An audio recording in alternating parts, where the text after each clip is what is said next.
You're listening to I Have Some Notes, a podcast supported by listeners like you. To contribute, visit patreon.com/I Have Some Notes.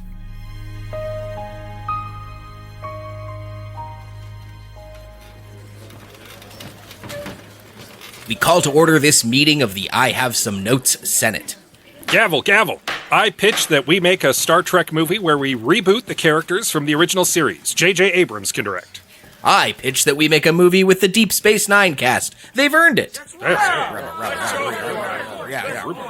The one thing I think we can all agree on is that it is 2002, and we do not need another TNG movie. Yes, absolutely. Yes. Peanut butter. What's that smell? Where's this weird gas coming from? Nope, we are doing Nemesis. Make it so.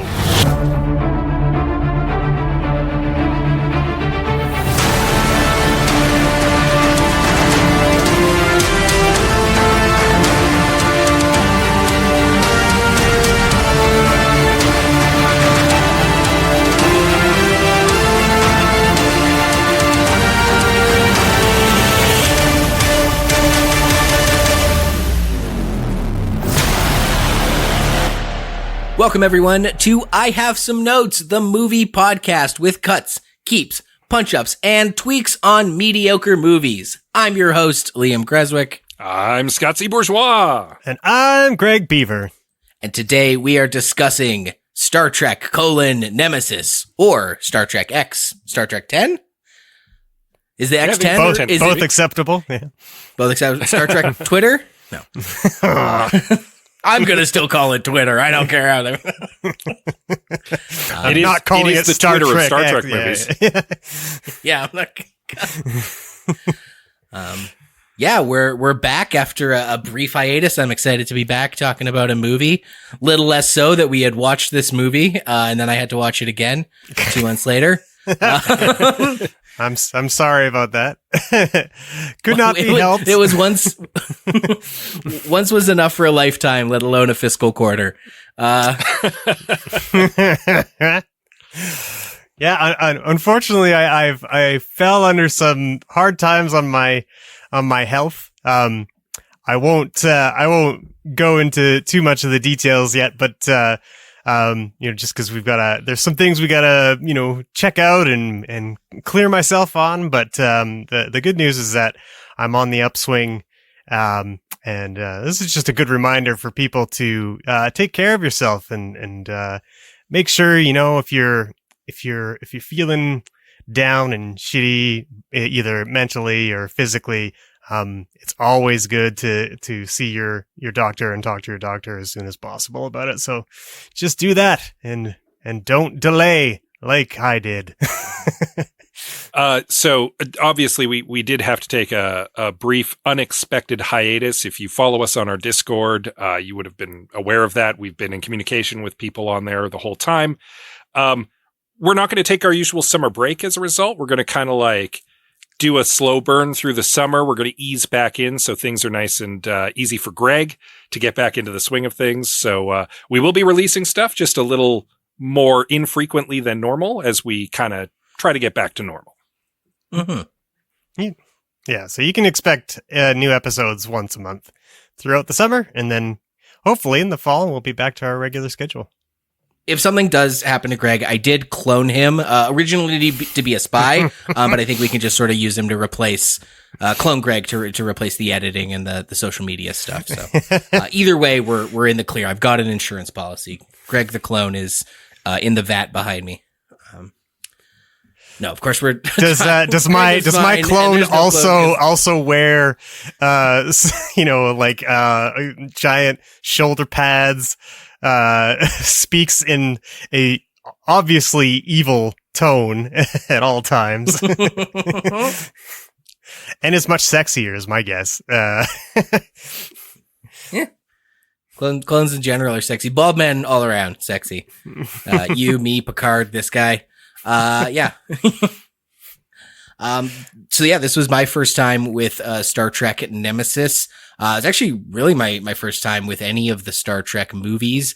I did watch Star Trek the one where they go back in time and meet the guy who found space. What was that one called? I watched it 2 months The ago. guy found space.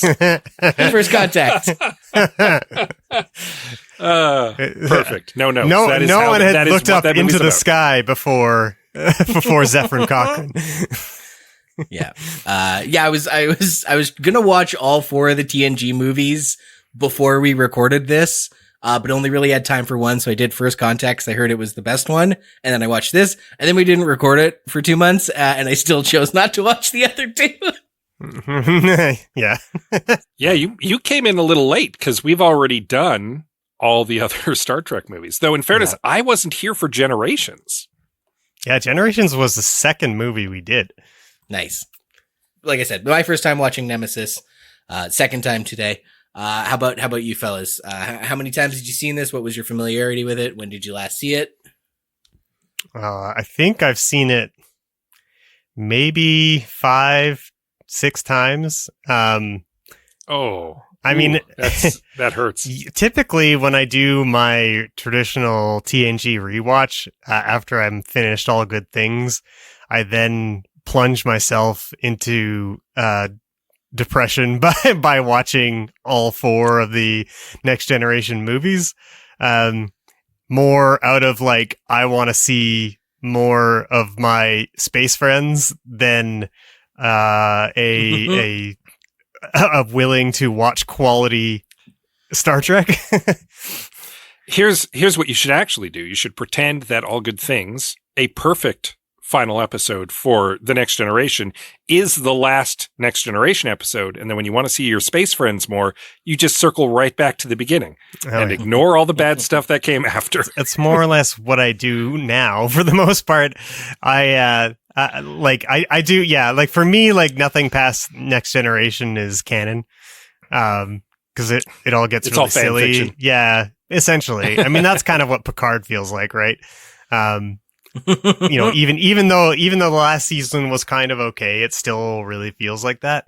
I can't remember who I was listening to who was making the point that like, because, everyone who is making like Star Trek now grew up with Star Trek, that's kind of why it feels like fan fiction, because they're taking all those elements and just like, that they were nostalgic about and like throwing him into this, new Star Trek soup.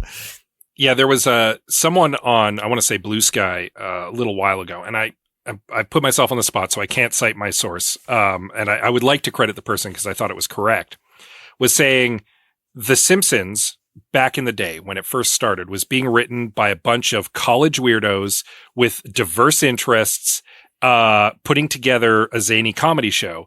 The Simpsons today is written by people who grew up watching The Simpsons. Yeah. And that's the stark difference between The Simpsons from back in the day and The Simpsons from today. Yeah. So you kind of almost end up making a poor imitation of it, of the show that you loved. Yeah. I mean, the same is true for Star Trek, Ghostbusters, Star Wars. Sorry, what did I say? Star Trek? I meant to say Star Wars. That was the new thing to add to the conversation. We can roll it back. Yeah. But then again, I mean, people who didn't grow up watching it made this kind of stuff. So, maybe it is all a wash. Scott, had you seen Nemesis before this fiscal quarter? I'd seen it once. Nice. I had seen it once prior and resolved to never watch it again and pretend that it didn't happen. Because it's bad, and I try not to rewatch bad movies if I can help it. More than anything, it's a real downer too. Yeah. I don't know. As a non-Star Trek guy, like all my experience with Star Trek is mostly just Lower Decks because I like cartoons. No individual scene in this movie is particularly bad. It just doesn't really amount to anything. But like moment to moment, it's a fun sci-fi thing. It's fun, I like the dune buggies. I don't know why everyone's hating on the dune buggies. Because it makes no sense when they could just take a shuttlecraft and do literally the same thing without wheels. I think I think it was like on Red Letter Media that they were pointing out that like a dune buggy space vehicle makes very little sense when you're traveling to planets that may have hostile environments, and you're in this open cage vehicle with no protection. Yeah, but they drove really fast and then they shot the guns out the back. I don't know. Let's get the Mad Max guys who were chasing them for some reason. Yeah. Before we get into the thick of it, let's catch our audience up. If you're not particularly familiar with this Star Trek entry, Star Trek Nemesis, December 13th, 2002 is when this thing came out, directed by Stuart Baird of Executive Decision, U.S. Marshals, primarily a editor. Written by John Logan, Rick Berman, and Brent Spiner, and based on Star Trek, created by Gene Roddenberry. We got Patrick Stewart as Jean-Luc Picard. We got Jonathan Frakes as William T. Riker, Brent Spiner as Data and B4, Gates McFadden as Dr. Beverly Crusher, Michael Dorn as Worf, Marina Sirtis as Deanna Troi, LeVar Burton as Geordi LaForge, Tom Hardy as Shinzon, Ron Perlman as the Viceroy, and Deanna Mayer as Donatra. Dina Mayer from maybe Tom Hardy's in this one. Yeah. Famously, we are fans of Tom Hardy on this podcast. Dina Meyer is D from Starship Troopers. I did not recognize her under the makeup. She's the Romulan lady, right? Yeah. Yeah, let's just talk about Tom Hardy. I just like seeing young Tom Hardy really giving it his all. Tom Hardy is good in everything he's in. The problem is that in this case, he's good in a bad movie playing a character who's badly written. Yeah. Yeah, and he's not doing he's not in Tom Hardy weird voice era, so it's like, is this his real voice?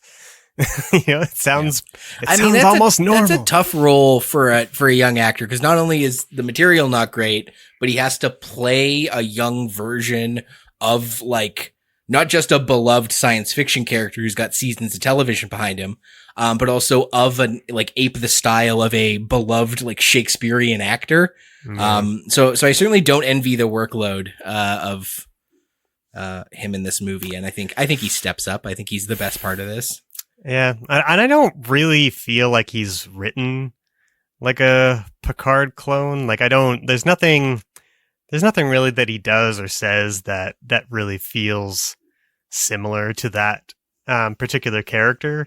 And it really feels like the only thing they did to highlight that he's a clone of Picard was to make him bald, even though canonically, and to give him that disease. Yeah, that's right. But canonically, Jean-Luc Picard was not bald his entire life, as most people are not, right? So it's so weird. Yeah, he's not Charlie Brown. Yeah, there's flashbacks in the series to him in the Academy, and he's got a full head of hair. Yeah. Well, there's flashbacks in this movie to Shinzon working in the mines, and he's got a full head of hair. Yeah, but there's a picture of they show a picture of Tom Hardy as Jean-Luc Picard in Starfleet Academy, and he's bald in that picture too, just because I don't know, they're just the audience won't get it. He's not bald, so they won't understand who it is in the picture, There's we got to get to the plot summary, but there's a lot of explaining things to the audience that did not need to happen. As a not a Star Trek guy, there was multiple times I'm like, I didn't need you to explain that to me. Not even Star Trek stuff, but at the very beginning when Data's singing and Worf puts his head in his hands and goes, Irving Berlin. If you didn't know that was an Irving Berlin song, someone telling you it's an Irving Berlin song doesn't change anything. But the first time I watched it and the second time, I just him going, Irving Berlin. Well, that's my hot take on the first 5 minutes of that movie. Let's go into the trailer and the plot summary. Our eyes reflect our lives, don't they? I can see as well as you can. I can feel everything you feel. In fact, I can feel exactly what you feel.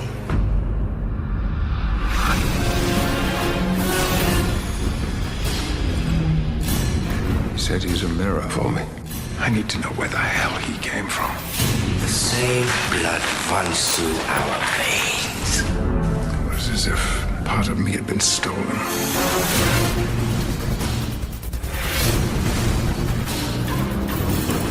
I can feel your hunger.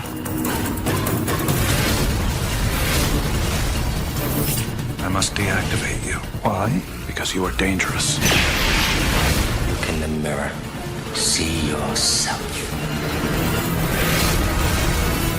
I'm a mirror for you as well.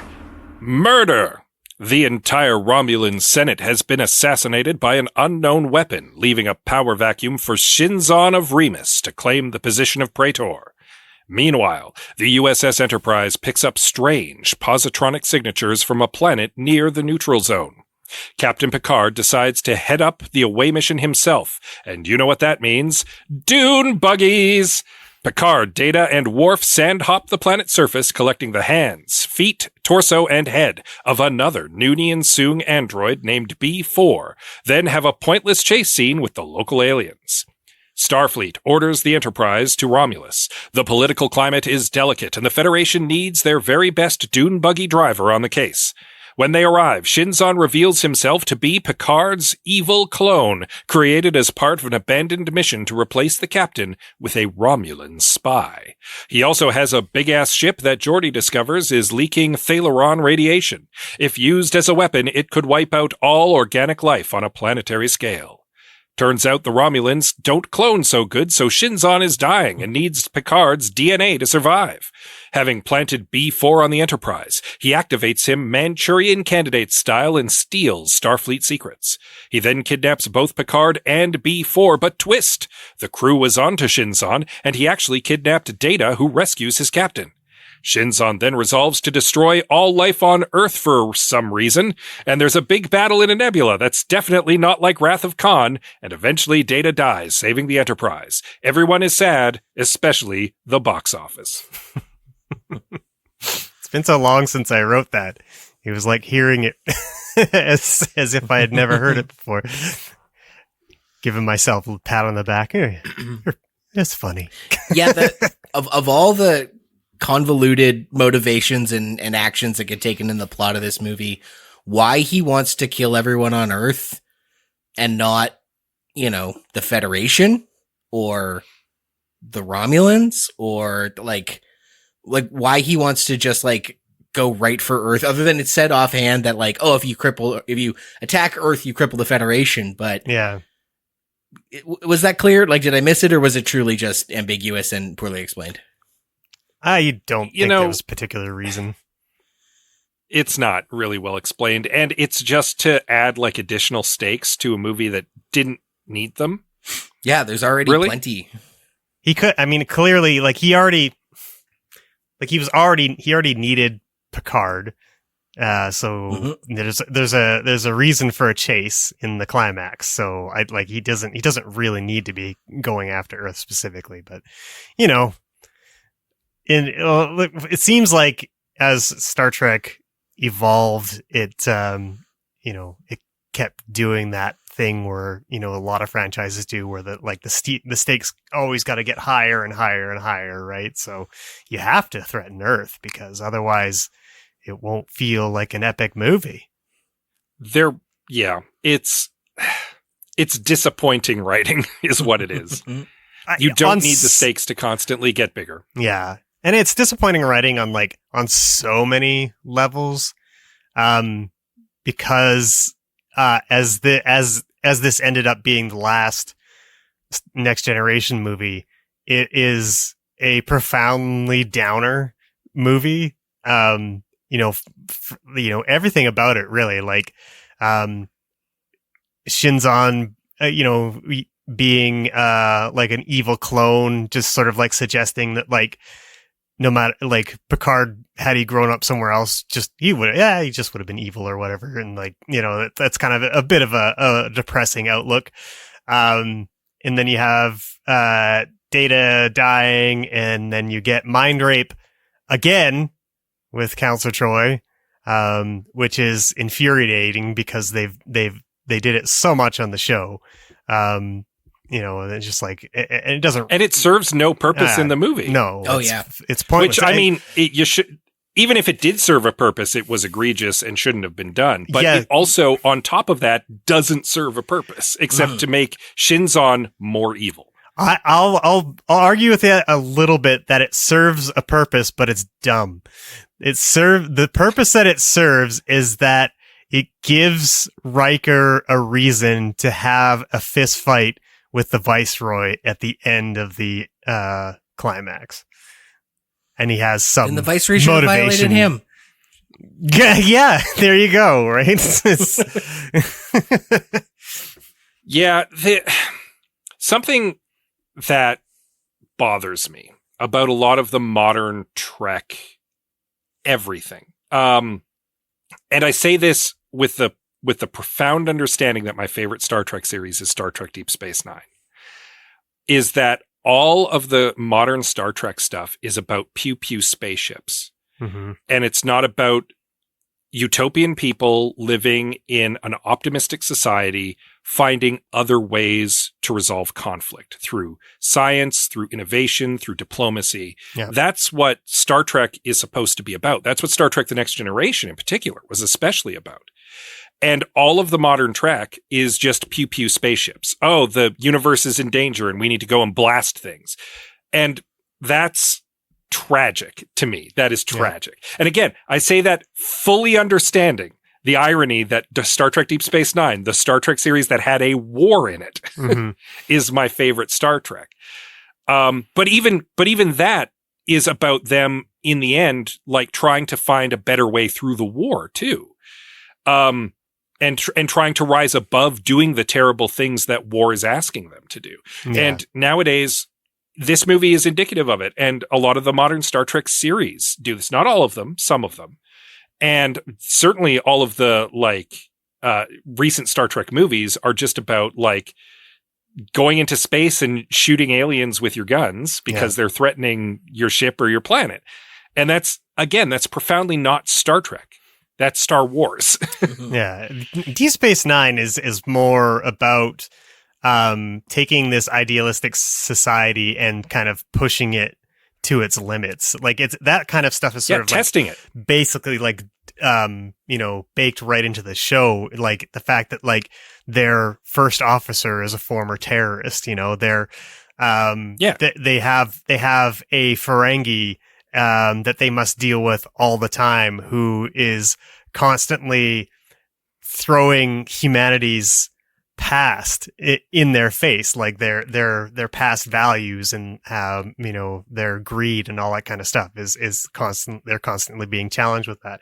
And then of course when the war happens, it's a show about how does this idealistic society bend or break in the face of annihilation, potential annihilation, and that stuff is interesting. And I think the show does a good job of like maintaining that Roddenberry spirit while also, giving you the pew pew shooty stuff. Modern Trek, I would argue, does not do that particularly well. It started with the TNG movies, and then got progressively worse. Obviously, when you get into the J.J. Abrams stuff, it's more of like a Star Wars fantasy adventure type show or set of movies. And then when you get into Discovery and to a lesser extent Strange New Worlds, but also like Picard, like all of that is pretty violent and depressing. They try to pay lip service to the idealism in those shows, but it generally doesn't work, and so much so that I quit watching Discovery because I was so tired of it. It's also poorly written, and that doesn't help. I think if Modern Trek was written better, I could probably forgive the deviation from the themes and traditions of Star Trek, but yeah, it's not particularly well written. To bring it all back around. I mean, that's exactly what the problem with this movie is. It's like, I could forgive it being, dour and depressing, because I watch plenty of dour and depressing movies, but, the fact that it's just, it just feels like such a shadow of TNG is just, it's not a fun watch. And I have watched it a lot of times, but I think I dare say this may actually be the last time that I watch it. Nice. So as a non-Trek person, I have a question I hope you can fill me in on. Shoot. I picked up all the context from this. I don't think you need to be a Star Trek person to enjoy this movie, or enjoy it as much as is possible.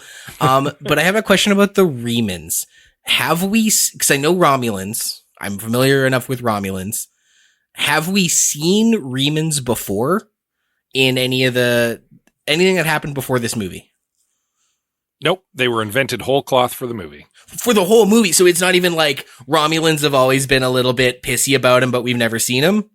Nope, they've never been mentioned before until today. Gee, yeah. Oh my God, that's a drag. Oh man.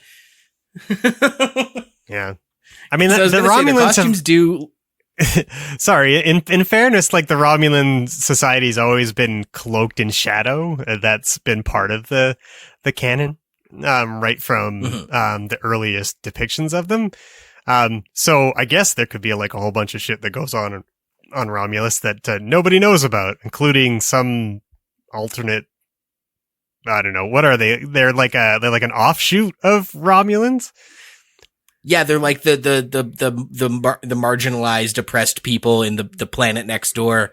So as someone who had no idea, like I knew what Romulans were, but these Remans, the way they started, they get right into it. It was like, we finally come to a consensus with the Remans, and they've got this new guy, and I'm like, oh, maybe there's always been this like oppressee, storyline throughout TNG with the Romulans and the Remans. Nope. And this movie they used as finally the chance for them to come together and find peace. And we're going to finally resolve the Romulan Remus issue after all these years. That's very sad to hear that we had never seen these people before.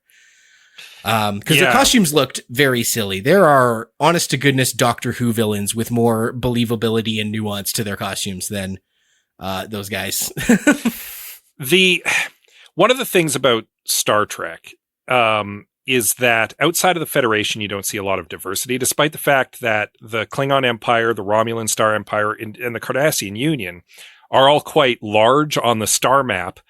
There doesn't seem to be any diversity in them. They're very homogenous, both culturally and like biologically. Like there doesn't seem to be any other species who are part of their empires. But the longtime belief is that there must be. You just don't see them on screen because the Klingons are the guys in charge. They have the space fleet. So you run into the Klingons all the time, not the people who they've colonized and oppressed. And the same probably with the Romulans, same probably with the Cardassians. Because unlike the Federation, of course, those guys would oppress people. Mm-hmm. But so like it doesn't take a lot of bending of canon for you to say, oh, yeah, the Remans have been there the whole time. We just didn't hear about them. And like Greg said, the Romulans are secretive. Sure. Okay. And the Remans don't have a Starfleet. But yeah, they have not been mentioned prior to this point. So it really is presented like Remans was like this relationship with the Remans has just always been part of Romulan lore. And I'm like, well, I don't know enough about Romulan lore to have ever heard of this. So okay, I'll go along with it. I think as a Star Trek fan, you're kind of used to new aliens being introduced every single episode. So it doesn't necessarily strike me as odd. But yeah, I mean, it's a little weird, I suppose. Yeah. Okay, cool. I was just curious because it really is presented like finally this conflict has come to a head in this big movie. And I'm like, okay, cool. I wish I knew about the drama leading up to it, but I'm on board. But it's very funny that it's first aired. Cool. I have some more thoughts on the Remans, but that's more of a fixes thing. So I'll sit on it for a minute. The Remans aren't my problem with this movie, for the record. Neither, but my Remans are a fix for this movie. Or Remans are one of my fixes for it. So Any other thoughts? You guys had just general thoughts as opposed to fixes? It's so like there's so much in this movie, and it barely connects through only like tenuous links. Like, why is B4 here? What is up with Shinzon? Why are we doing why are we doing the fetch quest? Like, it's why is Earth suddenly in danger out of the blue? Like, there's so many bizarre choices in this script. I actually think I know why B4 is here. I don't know why Earth gets jeopardized at the end, but we started the conversation with that. But I could see what they were going for as someone who's, again, not watching this with a Star Trek eyes, but watching it with a coherent movie eyes, with wanting beginning, middle, and end, some themes and some ideas. Both Shinzon and B4 represent sort of this idea of like nature versus nurture, and like what would happen if your paths, split off in one way or another, if you had the opportunity to go back and meet the baby version of yourself. And so it totally makes sense that the storyline with B4 and the storyline with Shinzon are running parallel to each other, because thematically they're very consistent. And in principle, at least on paper, you could then use both of those characters and their relationships to their quote unquote brother, to explore the idea of nature and nurture. Like, you've got two channels to do that. And I think the thing I found most frustrating with this movie was how much it sets up the opportunity to discuss this philosophical nature versus nurture debate, and then bungles it, squanders it, and misrepresents it immediately. At every turn, which is why I'm not about Doom buggies, because they like. And also, like, on that theme, like, there's actually within Star Trek canon a huge missed opportunity to present that theme even better by bringing lore into the movie, because lore is actually Data's evil twin. Oh, Data already had an evil twin named Lore? Yes. Yep. Yeah. Okay. So, at the risk of tiptoeing into changes that I'm sure Scott has already thought of, like that seems rather obvious to me, to be able to, or to just to bring that, that in, then you have sort of the direct comparison. But so I don't know lore. I don't know what they're all about. But what I liked about B4 was that B4 represented like, so if Shinzon and Picard are like a branching path, like at a certain age, one zigged, one zagged, and now they're two different guys because they've had different experiences. What B4 represents is sort of like tabula rasa, like you get to experience yourself with a blank slate. Mm-hmm. Here's you today and here's you at 0, as opposed to here's you today and here's you in an alternate life path. And so I think whatever baggage that this lore guy comes with might have actually undermined that. So in that case, I'm going to bat for B4. It's possible. I think there's an interesting movie you could have had with lore. Sure. In fact, I hadn't considered bringing lore into the movie, but Greg got things percolating, and now I'm contemplating a double villain move here. Well, then let's jump right into our fixes. For the record, Shinzon's not the second villain I have in mind. Fair enough. Well, let's get right into our fixes then. What's up, nerds? This is Josh from Talking Smack, where we talk superheroes, movies, animation, comics, and so much more. Every week, we break down the latest blockbuster movies, TV shows, revisit comic events. We even talk to comic creators like Kyle Higgins, Melissa Flores, and Matt Groom. And don't miss out on our Superhero Showdown episodes, where we debate your suggestions on who would win in a fight, or maybe they might become friends. So join in on the conversation with me, Josh, and my co-host Alex every Wednesday on your podcatcher of choice. Look for our yellow and red icon, and we'll see you soon, Smackheads. Welcome back to I Have Some Notes. We are talking Star Trek Nemesis, and I want to start off with a fix. A simple one. It's just a promise not delivered. The beginning of this film, they talk about how there's going to be another wedding reception on Betazoid, or Beta Z, or whatever she's a Betazoid, but the planet's called Beta Z. Anyway, her home planet. and how the ceremony is going to be totally naked. Everyone needs to not wear clothes, as is tradition, and a big to-do is made about that. And then they get distracted by the distress call. They have this space adventure, Shinzon, B4, what have you. Data dies. It's all resolved. And then the movie ends. And as the movie ended, I'm like, I was promised a nude wedding reception. I'm not like, it's kind of funny and I'm being a little glib, but I'm also kind of being serious. I genuinely was disappointed that they didn't have not necessarily a happy ending, but even if they wanted to have their bummer ending of everyone cheersing to absent friends, they should have been naked when they did that. Should have been a naked wedding. They set up a naked wedding and then they didn't deliver on it. And I'm genuinely serious. I feel like that was very frustrating. I just some inside Star Trek baseball as to the reason why that was mentioned at all. I think it was I believe Majel Barrett, who played Deanna Troy's mom, was not feeling well at that point in 2002, and probably it's like because she was absent from the wedding, and in the show, Loxana Troy, her whole thing is to see her daughter married. So it's very strange that she's not there. But understandably the actor couldn't be there. So I think they mentioned that there's another reception on Beta Z so that everyone who watching can go, oh, that's why Loxana Troy isn't present. Okay. Fair. But I have nothing against your idea, and obviously if Majel Barrett were healthy, that would be a great ending and a nice cameo for her. Sure, yeah.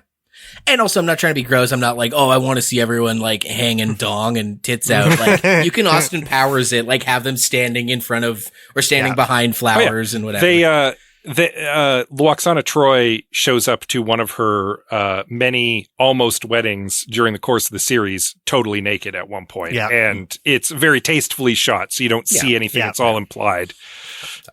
With some great reaction shots from like the crew who were there. And then we say it in the beginning, cuts, keeps, punch ups, and tweaks, but very rarely do we comedically punch up movies, which is what the term punch up means, is like to add jokes. They kind of shit on Data all over the beginning, like, Data, shut up. And some other, like, just like they're being mean to Data. And at one point, so they're on the planet after doing the dune buggy. They pick up a robotic arm. Data picks up the first of B4's parts and goes, it appears to be a robotic arm. And then Worf, like, looks at him smugly and he's like, very astute of you. But then, and so it's like, that kind of gets a chuckle. I was annoyed by it, but then when I was watching it again today, Amanda chuckled at it. I'm like, okay, maybe it is a good joke. But then 2 minutes later, they find the head, and Worf looking, like, Data's looking at his own face. Brent Spiner's, like, looking at his own face, and Worf goes, it's you. And I don't know why Data didn't just turn to him and go, very astute. Yeah. It just would have been a nice callback. Like, it's like they both did it. They both picked up the thing and then the other one said what it was, but only one of them got scolded for it. So that's my actual punch up. It would have been very funny if after the whole first act of them shitting on Data and telling him to shut up, he finally gets to be like, very astute of you, Worf, like throw it back in his face. So, those are my two fixes. It raises another question just in my mind, and this is like deep Star Trek stuff, but does Data have his emotion chip in this movie? Because it seems like he doesn't. He does. In one of the previous movies, it was established that he now has the ability to switch it off when he needs to. Yeah, in First Contact, yeah. Yeah, and in this movie, they just kind of play it as he's just got it off the whole time. Yeah. Yeah. Yeah, it's like it's sort of like that poor writing thing where it's just like they're just going back to the well on like a lot of the characters, so they're just like ditching any progression the characters might have made, which is kind of annoying to me, and another reason I was not having a good time with this movie. What do you guys have for fixes? Okay, I'm going to start because I feel like Greg wants to try to salvage Shinzon, and I'm going to start with my pitch to jettison him from the movie. And don't misunderstand, I think there's a way that Shinzon could work in this movie. Having just been discussing for the first part of the episode, like I've got some ideas bubbling, but I want to pitch a different villain. And I'm okay with it being a double villain with lore if you want to keep the evil twin thing going. I think they should have brought back Sela. Oh, yeah. For those of you who are not big Star Trek nerds, Sela is Tasha Yar's evil half Romulan daughter. She is a character who is a result of timey-wiminess. She shows up in some of the later seasons as a recurring Romulan villain for the Enterprise crew. And she's just never seen or heard from again in the series after her last appearance. Despite the fact that she's well established at that point, quite villainous, and has a vendetta against the crew. Yeah. And if you wanted to do this big, like, climactic Romulan send-off, it's very surprising to me that they didn't go and bring her back as the main villain. And I think that she can slot in fairly well into Shinzon's plot without, like, obviously you're going to get rid of all the clone stuff, but, like, my theory is after the events of the series, her political star declined. She was in the outs with the Senate and she wants power and she wants to turn the Romulan war machine against the Federation.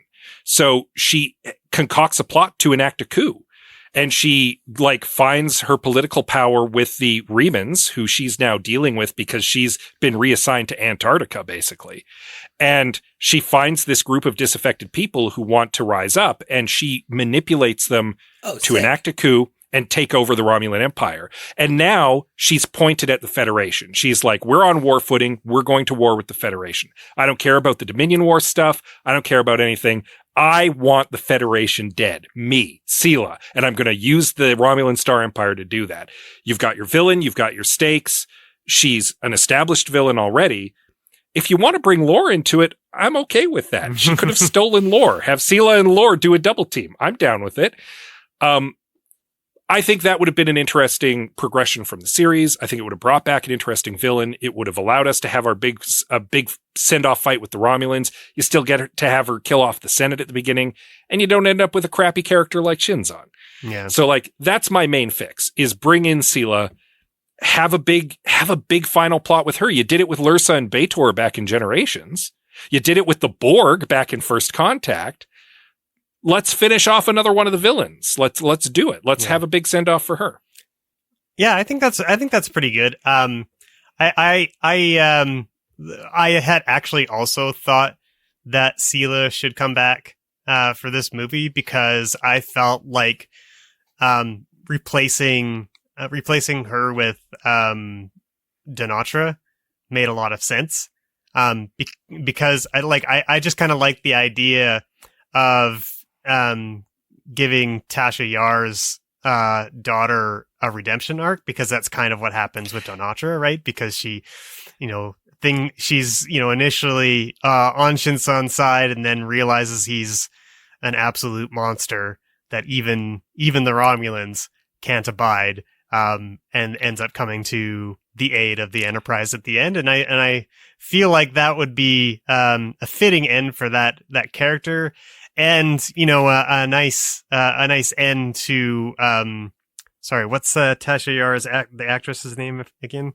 Denise Crosby. Like a nice way for her to be able to button her time on the show, because she left essentially because they were writing crap for her.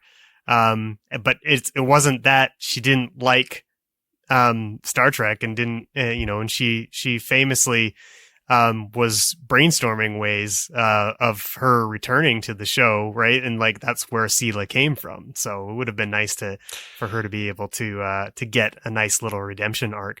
On the one hand, I'm okay with that. Like that would have been fine, but at the same time, I'm like, does she deserve a redemption arc? Because Sela's pretty villainous, and I'm okay with that. I'm fine with Tasha Yar's timey-wimey half Romulan daughter being just an all-out villain who's just like, no, I don't need redemption. I'm the hero of my own story, and I'm going to go and fight the Federation. I mean, she doesn't need to be like a full redemption. I actually recently rewatched all of Deep Space Nine, and it reminds me of something that Gul Dukat says in that series, where he tells someone that destroying destroying Earth isn't what you're supposed to do. You're supposed that's not winning. Winning is forcing another culture to realize how the greatness of your culture and adopt your culture, right? And that could essentially be like her perspective. Like, I'm not interested in destroying Earth and destroying the Federation. I'm interested in conquering them or whatever. But she sort of like reluctantly comes to their aid in order to continue living out her dream. So she can still have a moment where like next time we see we'll be enemies kind of thing or whatever. But yeah, I just think like, just because she is Tasha Yar's daughter, it would just be nice to see just like this sort of like little glint of that altruistic character come through. Yeah, like at the end of the day, I think I'm just disappointed that Denise Crosby's not in this movie, and I'm trying to find a way to put her in. Yeah, I was thinking like you could replace Lore or Shinzon with Lore, because that seems like seems like a thing that Lore would do. Would be to go to Romulus and start a coup. The thing with Lore is that he actually is a mustache twirling villain. Yeah. Like, he legitimately is the kind of like sociopath who would be like, yeah, I'm gonna, you know what? My Borg plan, the last time you saw me on Next Generation, failed with the rogue Borg. Y'all shut me down and took me apart and put me in the Daystrom Institute, and I'm pissed about it. So now I'm going to blow up your planet. Yeah. Like, that totally tracks for his logic. I have no problem with that. Yeah. Yeah. Plus, it would be, I think, because Data dies in this movie, like, it works to have Lore to be his final villain, like he sacrifices himself, killing his brother and himself to save the Enterprise, So there's some serious serendipity to that. To that end, with Data dying, I like how his death was handled as it relates to B4, even though it's not where I thought it was going to go. Mm-hmm. I assumed, I'm like, oh, Data died? Well, they made a big to-do earlier in the movie about how they've got all of his memories and abilities basically backed up. I think they specifically call it memory engrams. They've got all that stuff. And I'm like, are they just going to upload Data's consciousness into B4 and now they've got Data back because he's the same guy but a prototype? And I like that they didn't. I like that they're like, well, B4, you're our new android on board now. You're going to have your own rich, full life, in a way that I think reinforces that idea of like, once like twins aren't the same people. B4 and Data are not the same person. The second they walk into different rooms, they're now having new, different life experiences. Same with Shinzon and Picard. So just kudos to this movie. I like that they didn't just upload Data's brain into B4 so that essentially Data can be in the next movie, or whatever. They wouldn't do that until Star Trek Picard. They didn't do it to B4, but that's essentially what they do. they found another blank. They find a way of like moving his consciousness into a new body. Yeah. Cool. Actually, as I recall, they do move his body into B4, if I'm not mistaken, or at least part of B4's mind is mixed in there, along with Lore and Data. Is it? I thought it was like, sorry, Liam. I thought it was he's like one of those fleshy, new age you're right. androids. Yeah. That's why he looks old. He's a replicant now. Yeah. Yeah, he's a replicant now, but he's one of the Cylons. Yeah. That's right. Yeah. I want to throw something at the wall here. Because talking about Data's death actually brought me back to this, and it was something that was percolating while we were talking about Shinzon's role in the movie. If we have to keep Shinzon, if we're writing the script and John Logan and Rick Berman and Brent Spiner have guns to our heads and are like, no, Shinzon is staying in the movie. You cannot get rid of him.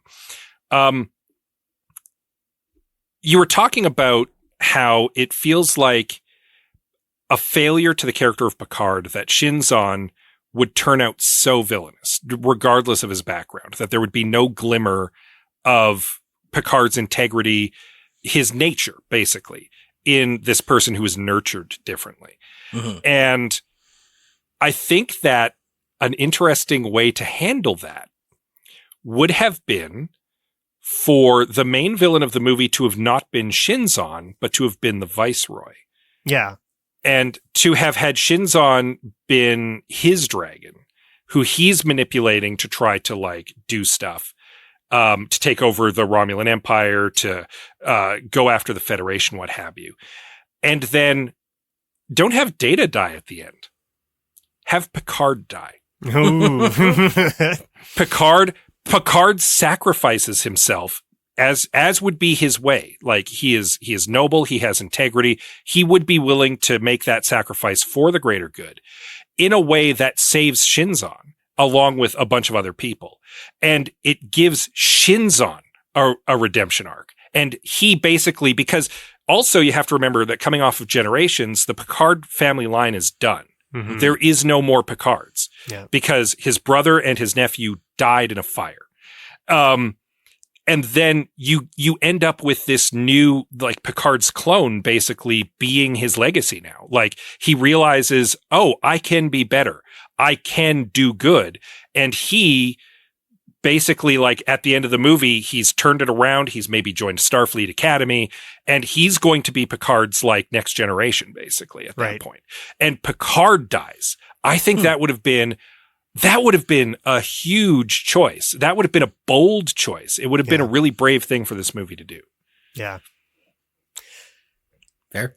Yeah. And it would, I mean, I think that, I don't think they expected, Star Trek 10 to be the last Star Trek movie, in this line of canon anyway. So I doubt that they would ever would have even entertained the idea. And I kind of wonder if, Patrick Stewart would have even entertained it himself. And whether he would have preferred to have, kept that character in his back pocket. I know Brett Spiner was like, he was angling to be killed off in Generations. So he was done with the character. I don't blame him. 7 years of putting on makeup and painful contacts and stuff like that wouldn't have been fun. So I'm sure he would have loved to have just been like, all right, I'm finished with this. But the beauty of us rewriting it is that we don't have to worry about the politics. So we can say, you know what? I think they should have killed off Jean-Luc Picard in this movie. I think that would have been a bold choice. And I do. But then he wouldn't have been able to attend the naked wedding. So, well, you know what?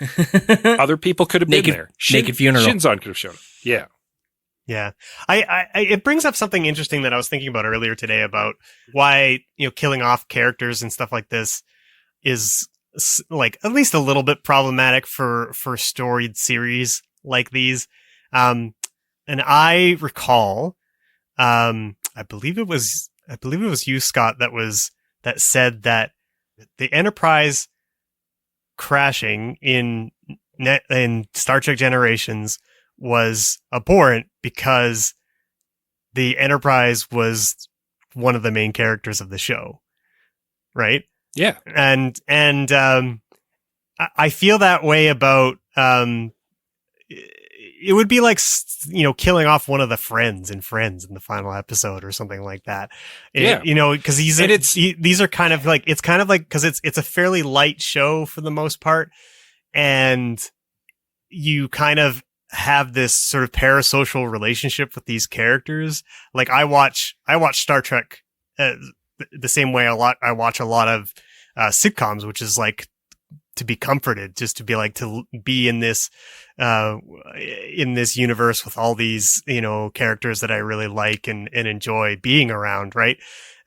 So it does feel especially tragic when one of those characters dies, and I would have preferred that they not do that at all, not kill Data and not kill Picard or whatever. I do agree with you that it would have been a extremely bold choice.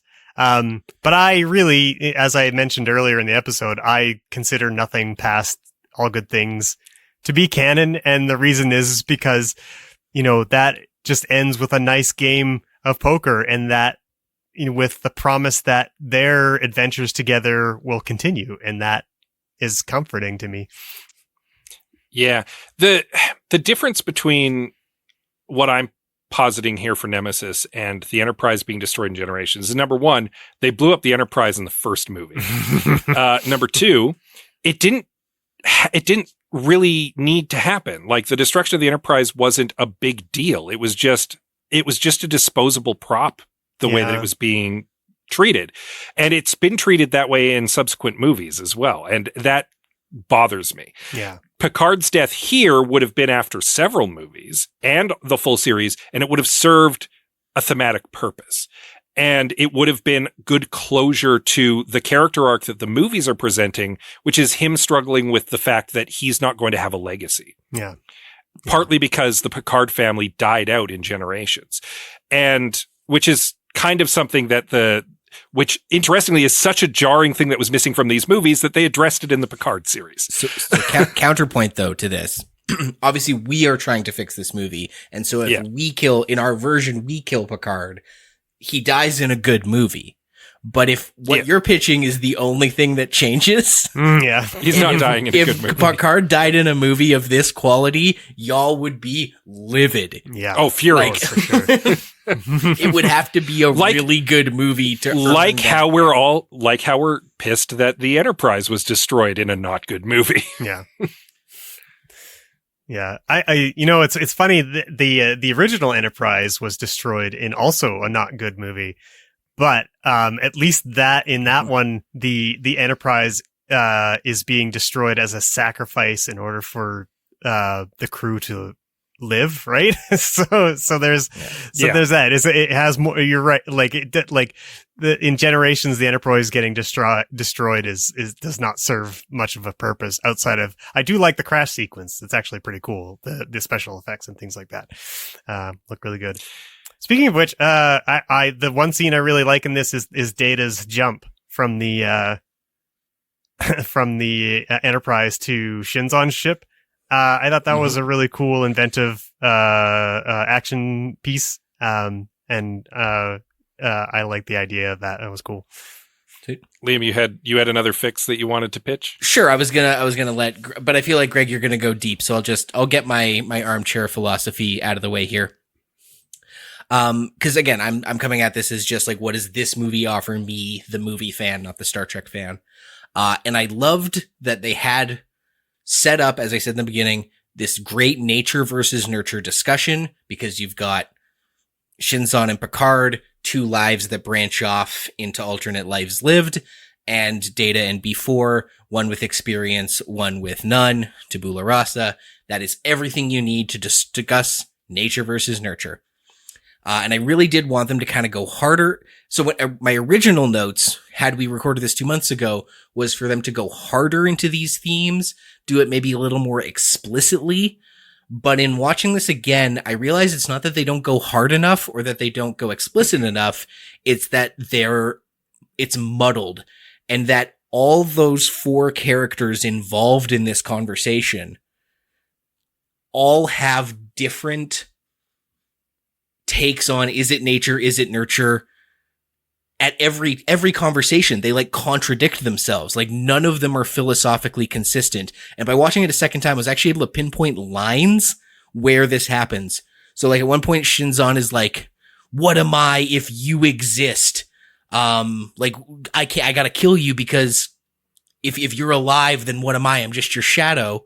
But then two seconds later, like in the same scene, he goes, but you would be doing that if you were here and if you were me. And it's like, well, which is it? Yeah. Are they, same with, there's a line where he says like, we have the same potential. we have the same potential to grow, but then a couple lines later is like, Picard says something about where he came from and what he knows through the life he's lived and his lived experience. And Shinzon goes, well, that's the past. And it's like, so you deny that you have different pasts, but not that you have, or you recognize that your pasts are different, but that in this moment right now, you have the same potential. Like it's so convoluted. And then, one more I'd found, Shinzon says something about like, he is what his life has made him. Like, he's like, I am here because of the life I have led. And then literally seconds later, he talks about how they both have the same true nature. And it's wildly conflated. He's inconsistent. Picard is inconsistent. And even B4 and Data and Geordi's role in sort of litigating their thing, the scene where we find out about Data's like memory port, and where they're Geordi's helping Data download all of his memories into B4 so that he has the same abilities. And then Geordi's like, yeah, he'll have all your abilities, but he'll also have your memories. And Data's like, yeah, that's great. Then you'll be more of an individual. And Geordi's like, more of an individual like you. Maybe he's not supposed to be you, Data. Maybe he's supposed to be his own people. And then that just kind of like gets dropped. Like that's like both the central thesis of the movie and also never built upon after that moment. And it's very frustrating. So my fix is you have Shinzon and Picard looking at each other, sizing each other up, and trying to reconcile, especially Picard, would he actually be this sniveling evil asshole if he had grown up in a Romulus, mind? Yeah. Or would he not? Is he better than that? And this guy's got something else. And the two of them, but especially Picard, are kind of doing that dance, trying to figure it out. And how both Picard and us, the audience, parse it is by looking at Data and B4, recognizing that they are each going to have their own lives, their own experiences. They are the sum of their experiences up until that point, and it's not reasonable to take Data and put it in B4, because then you're denying B4's the potential to become who he wants to be or what he could be. Right. So there's that's one side of it that helps ground Picard. And then the other side, and this is what I was saying earlier about the Remans. So these Remans have been subjugated for their whole existence, and they finally got the upper hand. We never see what the Remans do with this newfound potential over the Romulans. And I think you should immediately have them go prisoner's dilemma. Immediately start kicking the shit out of the Romulans, immediately start subjugating them so that Shinzon can point and go, look, true nature. Everyone's a bastard at their core. Everyone will live up to their nature. We are, and that's almost how Shinzon can be like, no, Picard, you and I are the same. Look at what the Remans are doing. And Picard can be like, no, man, we each have our own lived experience that make us individuals. Look at Data and B4. Boom. Philosophically coherent movie. And then you can have all the dune buggies and other space fights you want, but at least the central theme is intellectually consistent. But instead, it's just all of the characters saying things like nature versus nurture, huh? One moment to the next. So. Right. I think this ties in, your idea ties in really well with my idea for Picard to die, actually. Sure. Because then Picard puts the punctuation point on his philosophy being the right one to Shinzon by sacrificing himself for Shinzon. Exactly what you're saying. Yeah, like you can be better. You can be better than what you are. I'll show you. Because he demonstrates it to the utmost. He sacrifices himself for the greater good to stop the Remans, presumably, and that makes Shinzon go, "Oh, nature is in fact." Not necessarily that. Like, I can strive to be better. I can be better. Yeah. I like it. Yeah. That was my thing, is I just wanted it to be philosophically consistent. You know what it would also do? You could have, some really interesting scenes between the two where Clone Picard almost starts to identify Picard as sort of like a father figure to him. You know, like because he's been raised on Remus and not had any exposure to humanity, and just, you know, suddenly having this this older Picard who could, like, you know, age-wise be his father, right? So, you know, I think that would add an extra interesting element to it all, and maybe a starting point where his redemption arc begins. Mm-hmm. I think if you want to do that as well, then you do rejigger it so that Shinzon's not the mastermind. I think, again, you put the Viceroy in the mastermind position. Shinzon can still be Praetor because he's the pretty face. Mm-hmm. But the Viceroy's the real guy who's pulling the strings. Oh, that's I see what you're saying. Yeah, because I was going to say maybe if the Viceroy, which is both the character's name and his position, if this Viceroy was the Praetor, but he's what sets him apart from other Praetors or would-be Praetors in, you know, the Remans who've never had one, is he's got this advisor who's really turning the tables for him. And that's Shinzon. Yeah. Okay, yeah, I like that. That makes sense too. You can also you can also make much better use out of Ron Perlman in this instance, because he could be more of his Sons of Anarchy type character that's very manipulative, right? If he's this unhinged warlord who's only being held, if he's this unhinged warlord who is only being held back by his thoughtful advisor who's got his own weird bloodlust side quest, and then Shinzon gets the redemption arc so that he can help them ultimately bring down the Viceroy, and he can carry on Picard's legacy when Picard sacrifices himself. There you go. And we have Denise Crosby come in and play Sayla in the place of Dinatra, tying in that idea. The only one who gets left out in the cold is Lore. Bye, Lore. You're out. Well, because I think I like what you're saying about Lore, but I think B4 serves the thematic purpose of this movie better by being tabula rasa Data. Sure. And we're not killing off Data in this version. Yeah. So, and that's fine because Lore had an ending in the in Next Generation, even though it wasn't very good. You know, his his conclusion has been concluded, so he doesn't really need to come back. Yeah, and again, we're not planning to kill off Data in our version. We're planning to kill off Picard. Yeah. So, much to Brent Spider's chagrin.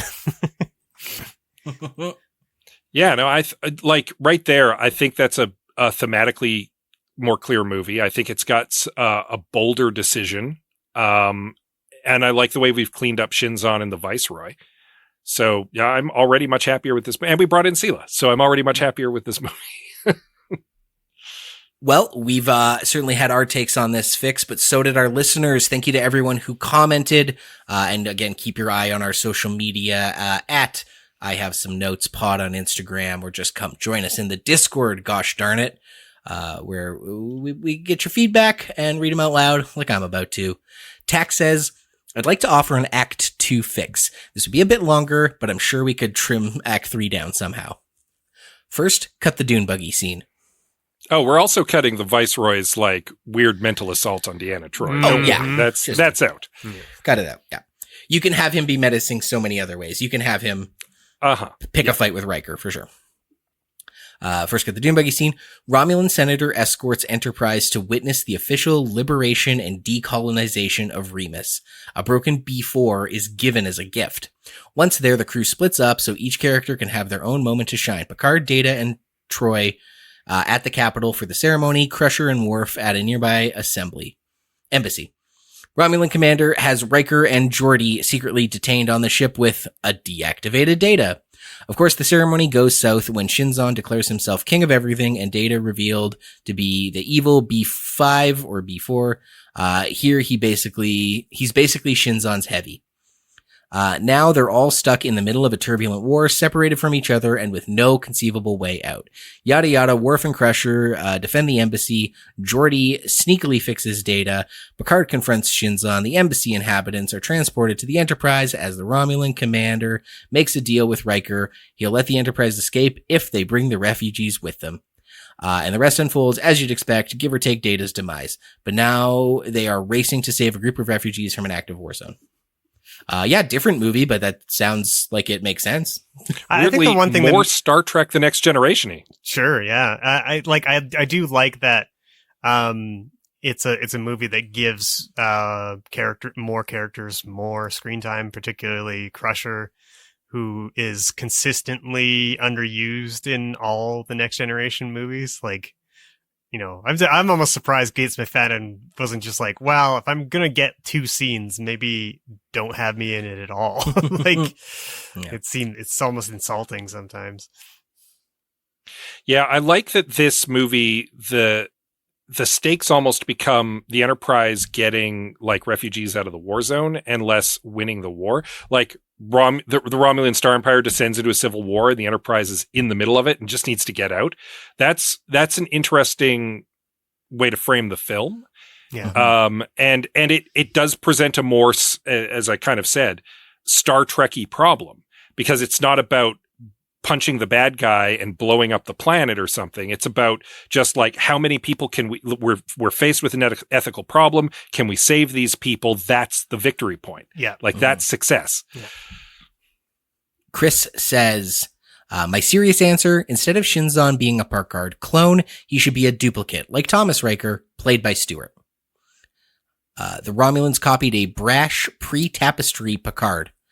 He went to the academy and then one day woke up in a Romulan prison. 30 years later, he's pissed. Yeah. Does that mean anything to you guys? Yeah. So for those not Star Trek-y people, it turns out that a transporter accident created a duplicate of Riker at one point. There's a whole episode where his duplicate is rescued from the planet he's been trapped on for like 20 years. And the two of them have like a similar plot, a divergent like my life was totally different than yours. And they start clashing with each other personality wise because our Riker has had a different experience than that Riker. That Riker hasn't had the chance to mature into the character that we know. And the main problem I have with this is that really sets up the transporter as a duplicate machine. And I don't like that. It's an interesting take though. Like I don't like the clone plot at all. I'd prefer not to have Shinzon in the movie at the end of the day, but yeah, I do. I always thought that the clone plot was inherently silly. Yeah, interesting because sorry, go on. No, go ahead. Just as not a big Star Trek person who like that just seemed like a completely reasonable, maybe not a reasonable plot point, but if the point of this movie was to discuss nature versus nurture, then having a younger clone of someone who lived a life of hardship is exactly how you do that. So I can see why you guys like think it's silly, don't think it works, but like at least on paper, it seems like a good way to explore nature versus nurture. So I'm on board for Shinzon. I'm still going to bat for Shinzon. And we get Tom Hardy with his cute little lips. I don't think it's a perfectly valid way of exploring the theme. I think the trouble is like I think it's silly because he's presented as like this evil clone rather than being someone who is maybe ethically dubious but is still inherits the characteristics of Picard, because to me that would be much more interesting and much more Star Trek, you know. If Picard's best traits were indomitable, and maybe you got to really dig for them, yeah. Because I can see what you're saying. It does kind of undermine Picard to have this guy be an asshole top to bottom. Yeah, yeah. And in fact, the episode that of Star Trek that Scott discussed with Riker, in the end, the whole thing is kind of centered around his relationship with Deanna Troi, and because this Riker was stuck on a planet, he spent like 8 years pining over Troi. So when he sees her on the Enterprise, they rekindle their relationship. But Riker proper and Deanna split because Riker had decided to put his career first. And in the end of that episode, Thomas Riker also puts his career first and leaves. to become a, he wants to be a captain still. So he's on he leaves Deanna Troi. So he does he has that indomitable trait, and he can't escape it. Interesting. The Comics Kid 2099 says, I recently spent a lot of time thinking about this movie. Well, there are a few things I would have liked. Well, there are a few little things I would have liked. There weren't necessarily deal breakers. Seeing an acknowledgement of Worf's promotion from Deep Space Nine. But the big thing for me, I think, after Picard losing the rest of his family off-screen in Generations, he should have had more of a connection to Shinzon, who is essentially Picard's second chance at having the Picard lineage continue. Shinzon's motivations were extremely flimsy too, and that's a much more challenging rewrite, in my opinion. There you go. Yeah. The Comics Kid 2099. Absolutely. We're all on the same page there. Yeah. Yeah, on Worf, like, he is just, like, on the ship. Like, they don't even acknowledge anything that happened in Deep Space Nine, which is a little weird. And and if I'm not mistaken, he seems to be back at Tactical, right? He's not, because he shifted over to Command in Deep Space Nine, and he was like, he was often like the first person to take the Defiant out. If Sisko wasn't. Yep. So it was so weird that he's just like, everything's back to normal. It's that thing that I was saying earlier, the same thing that they did with Data, where they just sort of like went back to the well. It's like they almost hit a reset button just because, like, I don't know. I think it feels like laziness. They just didn't want to acknowledge any of the character development, and that in and of itself just made it feel a little less interesting and kind of soulless. Yep. And lastly, Lori commented, remember that time Picard had a clone son and absolutely nothing about that information mattered one bit for the rest of the plot? Yeah, good times. Yep. It's pretty fair. But it would have mattered a great deal if Picard had died, Lori. Yeah. Just saying. Yeah. And we wouldn't have gotten the Picard series. Or it would have been about Tom Hardy. It could have starred Tom Hardy, you guys. Yeah. Come on. Oh, that would have been sick. Yeah. About a young Shinzon Picard out of the academy on his first command or his first mission, living up to the legacy of Jean-Luc, who sacrificed himself for him, proving that he's just as good. Yeah. With a nowadays Tom Hardy in the lead. Come on, that would be maybe rad. Even having to overcome his mean bent from a childhood of abuse. Like, he's still Picard, but he's really got to fight some of those base urges. Yeah, and you could even still have Patrick Stewart make some cameos as the angel on his shoulder or something. Would have been fine. Could have done that. Well, that concludes Star Trek Nemesis, but certainly not going to be the last time we talk about Star Trek on this show.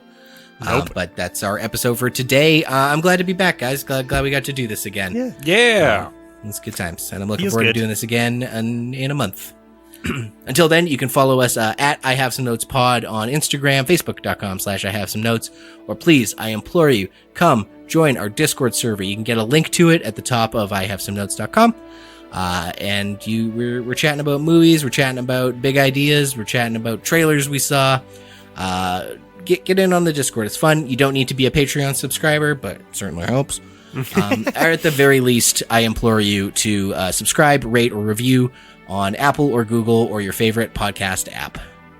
Yeah, Liam just mentioned our Patreon. Obviously, we just took an unexpected hiatus, but we're getting back into it. We'd absolutely love your continued support so that we can keep the lights on. You can head over to patreon.com/I Have Some Notes if you'd like to throw us a little monthly support. We really appreciate all of our patrons, and we like to chat with them regularly on that Discord server. Yeah, and thanks to the patrons for their patience while we are away, and also thank you to everyone who sent messages of support. We really appreciated that. While I was going through stuff. So tune in a month when we are going to take on Jerry Seinfeld's Netflix film Unfrosted. Yum. Until then, I'm your host, Liam Creswick. I'm Scott C. Bourgeois. I'm Greg Beaver. Keep watching the skies.